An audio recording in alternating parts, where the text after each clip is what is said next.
प्रकल्प कार्यालय कळमनुर या ठिकाणी धरणे आंदोलन हे आमच्या भारतीय आदिवासी पॅंथर विद्यार्थी संघटनेच्या वतीने तसेच हिंगोली जिल्ह्यातील आदिवासी विद्यार्थ्यांच्या वतीने आंदोलन चालू आहे। या आंदोलनामध्ये आमच्या प्रमुख मागण्या आहेत की स्वयं योजनेचा कोटा हा वाढीव करण्यात यावा, जेणेकरून आदिवासी विद्यार्थ्यांना स्वयं योजनेचा लाभ मिळाला पाहिजे। त्याचबरोबर एएनएम आणि जेएनएम करणाऱ्या काही विद्यार्थ्यांना निधी हा कमी मिळाला, त्यामुळे त्यांचा निधी हक्काचा निधी त्यांना त्यांच्या खात्यावरती वर्ग करण्यात यावा। तसेच अशा शैक्षणिक विषयावर आम्ही धरणे आंदोलन या ठिकाणी चालू आहे।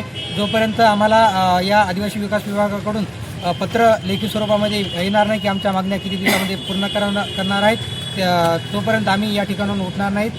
धन्यवाद। बाबासाहेब आंबेडकरांचा छत्रपती शिवाजी महाराजांचा क्रांतीसूर्य महामानव भगवान बिरसा मुंडांचा आदिवासी विद्यार्थ्यांना निधी मिळालाच पाहिजे, आदिवासी विद्यार्थ्यांना शैक्षणिक निधी जमा झालाच पाहिजे, स्वयं योजनेचा रक्कम वाढलीच पाहिजे, स्वयं योजनेची रक्कम वाढलीच पाहिजे, स्वयं योजनेचा कोटा वाढीव झालाच पाहिजे।